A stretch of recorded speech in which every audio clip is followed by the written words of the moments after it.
거지 나사로와 부자의 이야기, 비유의 말씀을 한번 살펴보고자 합니다. 우리는 이 비유를 통해서 우리에게 주시는 하나님의 말씀을 알기 위해서 여러 가지 우리의 생각이 아니라 이 비유의 말씀 안에서 우리에게 말씀하고 계시는 그 담백한 사실부터 한번 바라보아야 합니다. 세 사람이 출연을 합니다. 처음엔 부자가 나타납니다. 그 부자는 성경에서 이렇게 적고 있습니다. 한 부자가 있는데 자색 옷과 고운 베옷을 입고 날마다 호화롭게 즐겼더라. 그런데 그 부자도 죽어 장사되었는데 그 다음에 어떻게 되었느냐? 그가 음부에서 고통 중에 있게 되었다. 말씀은 이렇게 적고 있습니다. 그리고 거지가 등장을 합니다. 그 거지는 이름도 있습니다. 나사로라는 이름을 가지고 있는 거지는 말씀에서 이렇게 적고 있습니다. 나사로라 이름하는 한 거지가 헌데투성이로 그 부자의 대문 앞에 버려진 채 부자의 상에서 떨어지는 것으로 배불리려 하매 심지어 개들이 와서 그 헌데를 핥더라. 이에 그 거지가 죽어 천사들에게 받들려 아브라함의 품에 들어가고 라고 적혀져 있습니다. 우리는 이 비유의 말씀을 통해서 한 가지 사실만 집중해야 합니다. 그건 바로 뭐냐? 부자가 지옥에 가고 거지가 천국에 갔다는 사실입니다. 우리는 이 말씀을 대하면서 이렇게 생각하고 싶어 할 때가 많이 있습니다. 부자가 지옥에 간 이유는? 거지가 천국에 간 이유는?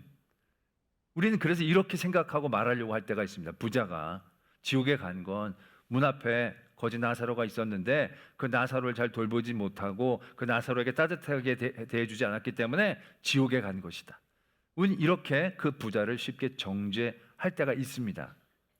근데 솔직히 이 비유의 말씀 안에서는요, 부자가 왜 지옥에 갔는지에 대한 이유는 적고 계시질 않습니다. 그 부자는 그냥 부자였을 뿐이에요. 부자가 죄인가요? 부자이기 때문에 지옥에 간 게 아니라 근데 부자였는데 그냥 지옥에 간 거예요. 무슨 이유가 있어서 그것이 분명하게 이 말씀 가운데 강조되지를 않고 있다는 거예요. 마찬가지로 거지 나사로도 이 땅에서 고생하고 애를 쓰고 힘들어서 위로차 천국에 들어간 것처럼 생각하는데 여러분 그렇게 생각하시면 안 되고요. 그냥 사실 그대로 다 받아들여야 돼요. 그냥 거지 나사로가 천국에 갔구나. 근데 이유는 몰라요. 왜 천국에 갔는지는 비유에서 말씀을 주고 계시질 않아요. 이것 때문에 천국에 갔다 이렇게 말씀하고 계시는 게 아니라는 사실을 우리는 그냥 담백하게 받아들여야 한다는 거예요. 그래서 이 비유에서 예수님은 이걸 얘기하시는 거예요. 부자가 지옥에 갔고 거지가 있었는데 천국에 갔다. 근데 이 사실을 그대로 받아들이는 게 그렇게 쉬운 건 아니다라는 사실이죠. 왜냐하면 이 부자는 자색 옷과 고운 베옷을 입고 날마다 호화롭고 즐겨하며 살았다. 이렇게 적고 있어요. 이 자색 옷이라는 건요, 그 당시 자색을 내는 이 생료가 굉장히 구하기 힘든 그런 생료였다는 거예요.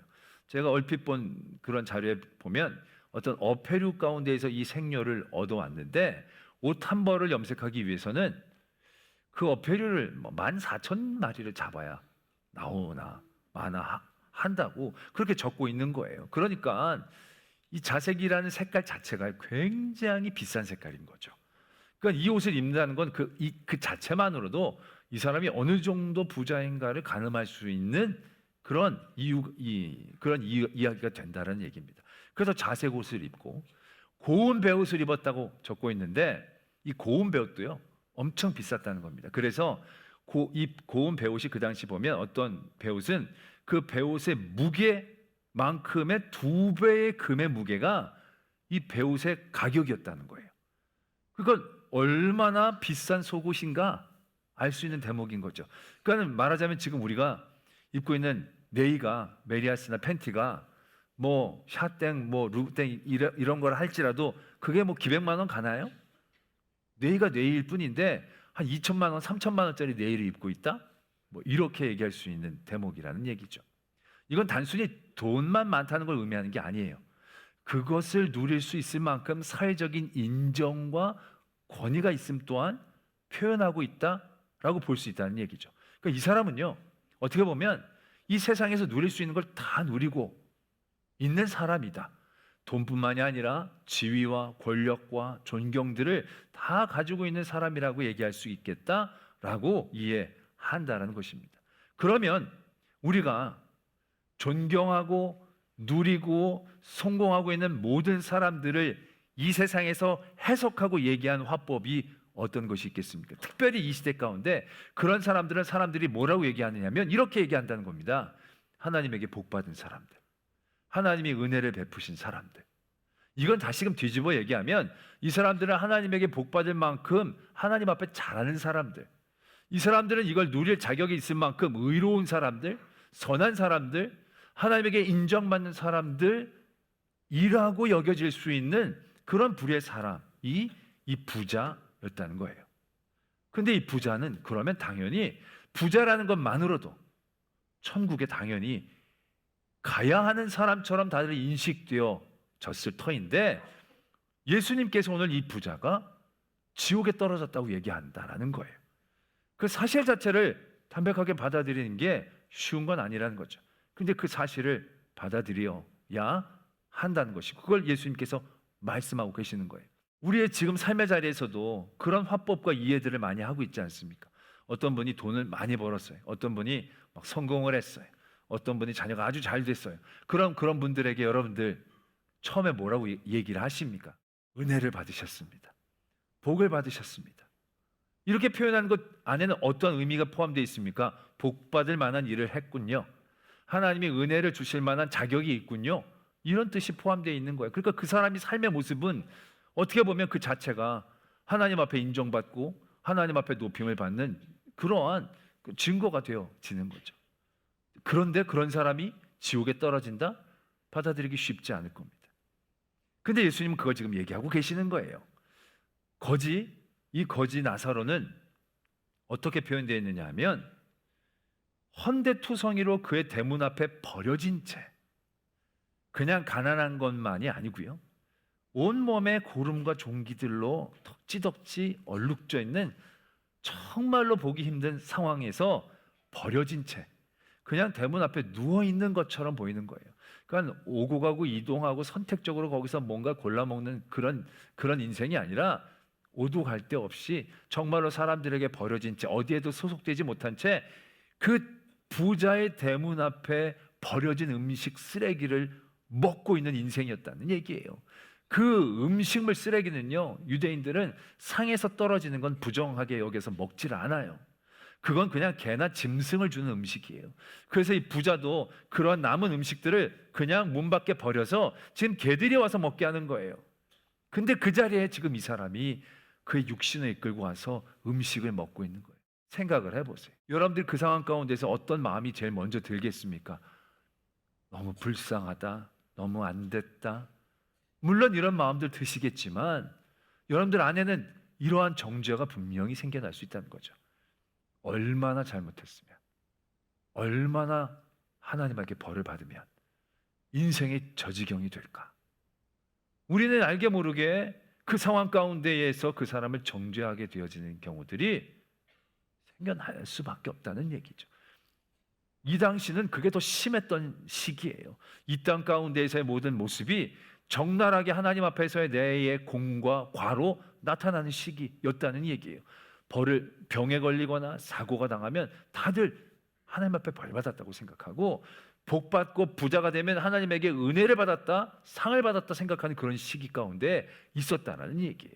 그 시간뿐만이 아니죠. 지금 우리 주변의 성도들 가운데 갑작스런 큰 어려움을 당하고 사고를 당했을 때 우리 다들 위로하지만 우리가 그 마음 가운데 이런 마음을 품을 때가 많잖아요. 아유, 내가 그럴 줄 알았어. 저번에 주일 2번 빼먹더니 그런 일 당할 줄 알았어.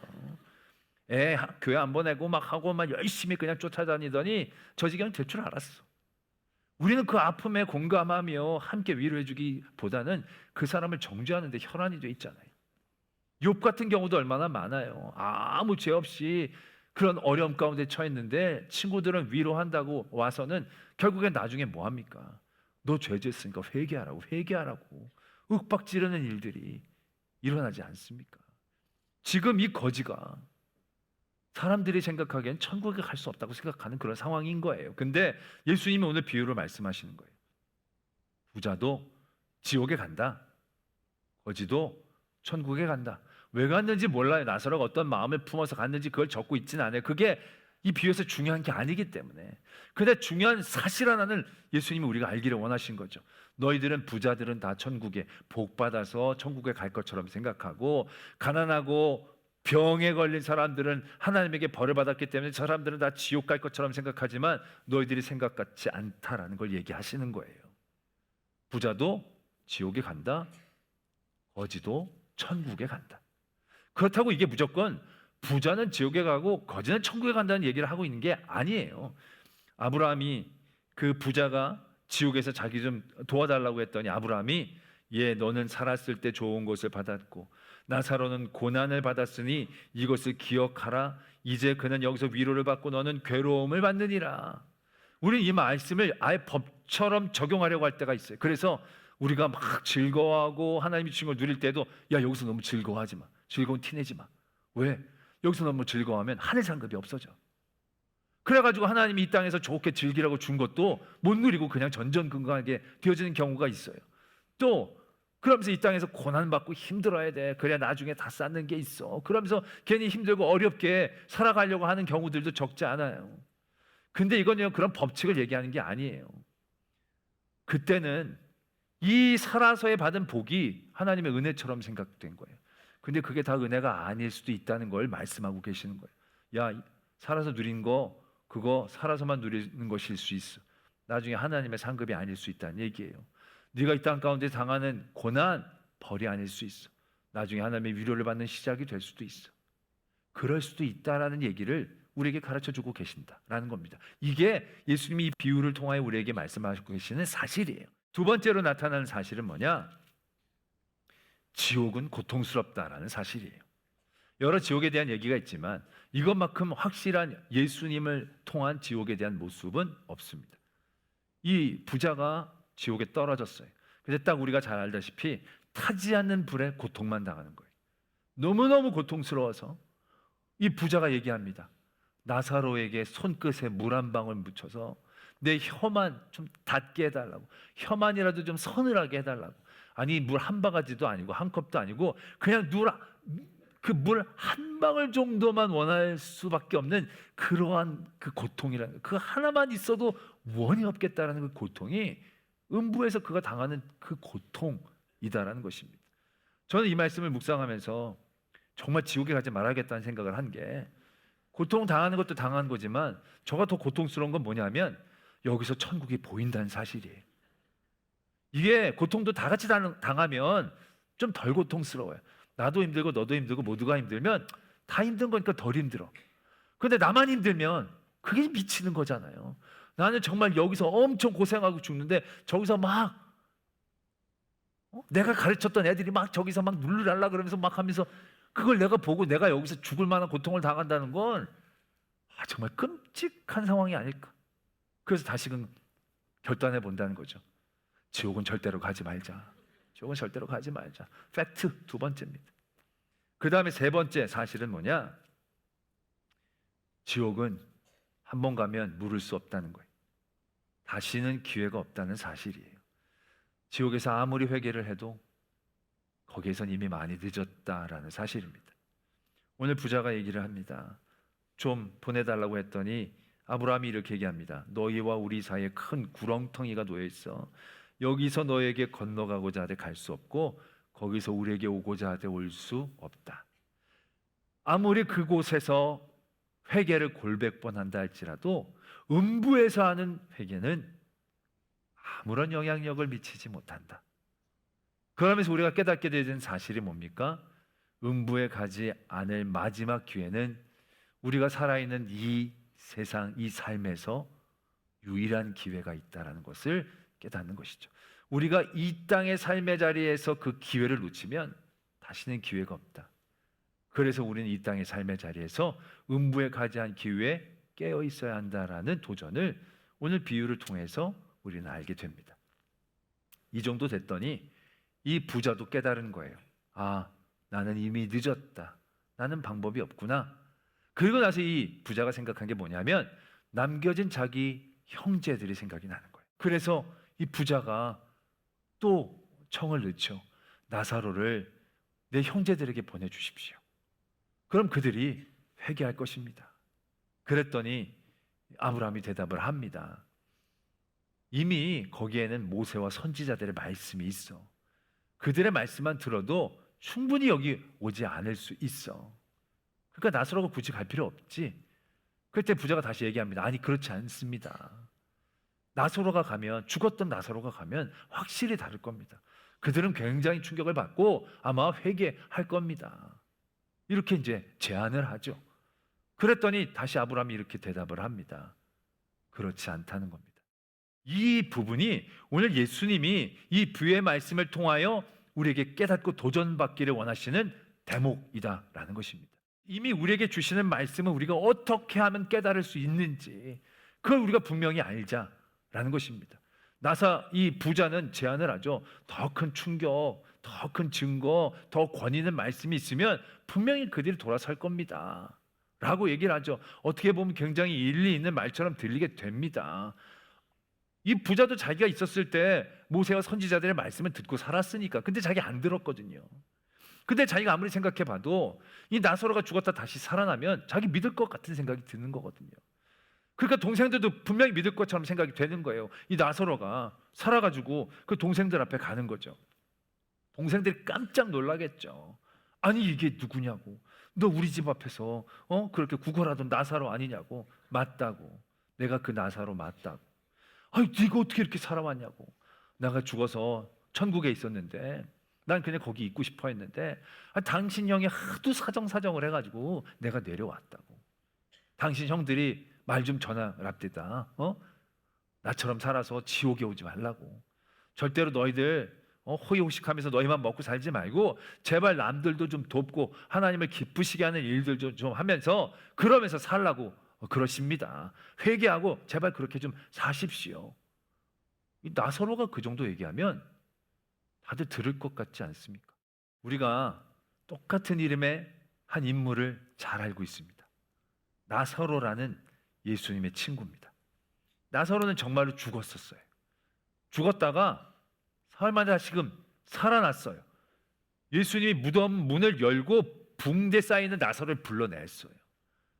놀라운 일 아닙니까? 이게 금방 죽었다가 깬 사람도 아니고요. 며칠 지났다가 깬 적은 들어본 적이 없었어요.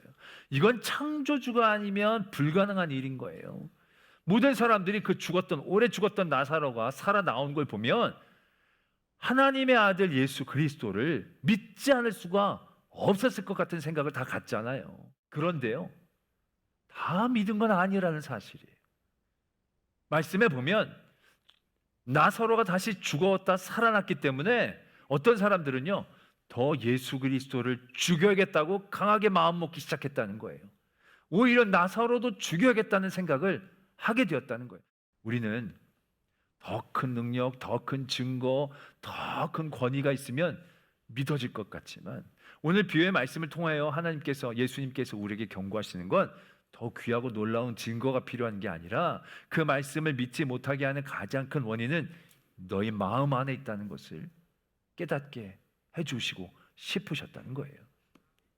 오늘 이 16절의 이 비유는 15장에서부터 시작하는 그러한 흐름을 타고 있어요. 15장에 세리와 죄인들이 예수님을 찾아오니까 예수님이 그걸 받아주셨거든요. 그랬더니 바리새인과 서기관들이 못마땅한 거예요. 그게 못마땅하니까 예수님이 그걸 보고 비유를 얘기하시는 거예요. 이렇게 비유를 한 가지 주제로 많이 쏟아내신 적이 많지 않아요. 예수님께서 해주시면서 잃은 한 영혼을 기뻐하시는 하나님의 마음에 대하여 그들이 깨달아 주기를 원하시는 거죠. 그러다가 돌아온 탕자의 비유에 보면 큰아들이 등장이 되면서 주변이었던 그들을 그 비유 안에 끌어들이시는 거죠. 아버지의 기쁨을 누리지 못하는, 아버지의 기쁨을 마땅하게 생각하지 못하는 그 큰아들의 모습이 딱 그들의 마음인 거거든요. 그래서 너희들이 왜 이 기뻐하는 일들을 기뻐하지 못하는지 한번 바라봐라. 그러면서 옳지 못한 청지기 비유를 하면서 이 청지기는 하나도 옳은 게 없는데 딱 주인의 마음에 드는 일 하나 했더니 모든 게 해결되지 않느냐. 중요한 건 너희들의 의로움과 이로움이 아니야. 너희들이 이로움을 붙잡고 의로움을 포장시켜서 굉장히 중요하다고 생각하면서 재물과 하나님을 같이 섬기지만 절대로 그런 일이 가능하지 못해. 온전히 하나님만 섬겨야 돼. 하나님에게만 충성하고 하나님의 기준에 서야 돼. 그랬는데도 이 바리새인들이 그 얘기를 듣고 비웃은 거예요. 뭔 저런 얘기가 다 있나. 지금 예수님이 엄청난 비유를 3개나 들이대고 4개나 얘기해 주시면서 얘기하셨는데 이들이 그 비유의 말씀을 통하여 자신을 깨닫지를 못해요. 이 정도의 비유를 예수님이 애써서 그들을 향하여 그 마음을 가지고 얘기해 주셨으면 이 사람들이 들어 먹어야 되는데 들어 먹지를 못해요. 왜? 예수님의 언변이 부족해서? 비유가 적당하지 못해서? 예수님이 그들에게 향한 관심이 부족해서? 아니라는 거예요. 그들 안에 재물을 사랑하고 있는 그 아집들, 영적인 욕심들이 예수님의 말씀을 듣지 못하게 하고 있는 상황이었다는 얘기죠. 그래서 예수님은 다시 이 나사로, 거지 나사로 얘기를 하시는 거예요. 거지도 천국에 갈 수 있어. 너희들이 정말로 잿덩이라고 생각하는 그 사람도 천국에 가 있어. 너희들이 정말로 의롭고 복받은 사람이라는 사람들도 지옥에 가 있어. 너희들 생각 같지 않다는 걸 알아야 돼. 그리고 나서 정말로 지옥에 대한 두려움을 가지고 지옥에 들어간 것, 천국에 들어간 거의 주권은 너희들이 얼마나 의로운가, 너희들이 얼마나 많은 부를 쌓았느냐가 아니지 않느냐. 그건 하나님이 주권을 갖고 있는 거니까 너희들이 하나님의 기준에 맞춰야 되지 않느냐. 그건 너희들의 마음을 깨트리는 게 중요하다는 얘기죠. 믿음은 더하기가 아니라 빼기라는 말씀을 많이 드렸습니다. 우리는 믿음을 얻고 구원을 받고 영생을 받고 복을 받고 은혜를 받고 뭘 많이 받는 것이 믿음이라고 생각하지만 그 받는 모든 것들은요 순수치 않아요. 그래서 부자가 되고 그래서 자색 옷을 입고 그래서 고운 베옷을 입는다고 할지라도 그것이 천국에 가는 보장이 되지는 못한다는 거예요. 믿음은요 빼기예요. 빼기. 내 안에서 나의 정욕을 빼내는 거예요. 내 안에서 내 욕심을 빼내는 거예요. 내 안에서 내 영적인 교만을 빼내는 거예요. 내 안에서 내가 옳다라고 생각하는 내 우상을 깨트리는 거예요. 그렇게 깨트리고 나갈 때 죽은 나사로가 다시 살아나지 않아도 이미 우리를 통하여 베풀어 주시고 이미 우리를 통하여 선포해 주신 말씀이 우리 안에서 역사하시고 그 능력을 발휘할 수 있는 은혜를 누릴 수 있게 된다는 것입니다. 우리가 믿음이 부족하다, 믿음이 연약하다, 내가 요즘 믿음의 생활 가운데 별로 감동이 없고 왜 이러는가, 외적인 여러 가지 것들로 막 이유를 삼는데 대부분의 경우 자신의 마음을 깨트리지 못하는 강팍함과 게으름과 자기의 이로움 가운데 의로움으로 포장한 자기의 영적인 기만들이 그 안에 있을 때 하나님이 여러분들에게 이미 주시는 말씀을 통하여 깨달을 수가 없다라는 거예요. 말씀이 부족해서가 아니고 증거가 부족해서가 아니다라는 것을 우리는 분명히 깨달아야 한다는 것이죠. 오늘 예수님은 이 수없이 많은 비유를 통하여 그렇게 마음에 옹알해진 자아들을 갖고 있는 바리새인들을 안타까워하시는 거예요. 그리고 말씀하시는 거예요. 너희들이 생각하는 오름 아니야. 하나님 앞에 유연해져. 너희들이 생각하는 그 방법으로 천국에 가고 너희들이 정죄하는 정죄로 지옥에 가는 게 아니야. 모든 주권은 하나님에게 있기 때문에 그 모든 것들을 깨트리고 바깥에서 그 모든 것들을 찾는 게 아니라 내 안에 있는 것들을 개워내라는 거예요. 너희에 있는 것들을 내려놓으라는 거예요. 포기하라는 거예요. 사람들을 정죄하고 세상의 것들을 부러워하고 자신의 의로움을 나타내려고 하는 애씀들을 온전히 내려놓을 때 이미 우리에게 주신 말씀들이 내 안에 폭포수처럼 들어올 수 있는 영적인 문이 열리게 되어진다라는 것입니다. 마음이 가난하고 연약한 분들은요 예수님이 살아계십니다 한마디만 들어도 복음이 돼요. 그것만 들어도 힘이 돼요. 그것만 들어도 위로가 돼요. 그러나 내 마음이 영적으로 교만하면 예수님은 살아계십니다 저런 얘기 천년 만년 들었어. 좀 제대로 할 수 없나? 좀 이해가 될 수 있게 잘 좀 감동 있게 예와 좀 섞어가면서 웃기면서 그렇게 얘기할 수 없나? 이게 설교자의 문제가 아니고 죽은 나사로가 문제가 아니라는 거예요. 바로 5명의 형제라는 겁니다. 수없이 많은 복음과 하나님의 말씀이 우리에게 주어져 있지만 우리는 여기서 우리 스스로를 깨닫고 회개하려고 들지 않는다면 증거가 부족한 게 아니라 우리에게 심각한 문제가 있다라는 것을 깨달아야 한다는 것이죠. 그렇다고 한다면 우리는 마지막 기회를 잃어버리는 정말 안타까운 인생이 될 수밖에 없다라는 것입니다. 오늘 우리에게 주시는 예수님의 말씀을 통해서 내 안에 깨트려야 될 나의 아집과 편견과 영적인 교만들, 내려놓지 못하는 욕심을 바라보기를 원합니다. 그리고 그것들을 내어 놓을 때 우리에게 주어지는 풍성한 하나님의 은혜를 깨닫고 음부에 떨어지지 않고 하나님의 품에 나아갈 수 있는 성도가 되어질 줄로 믿습니다.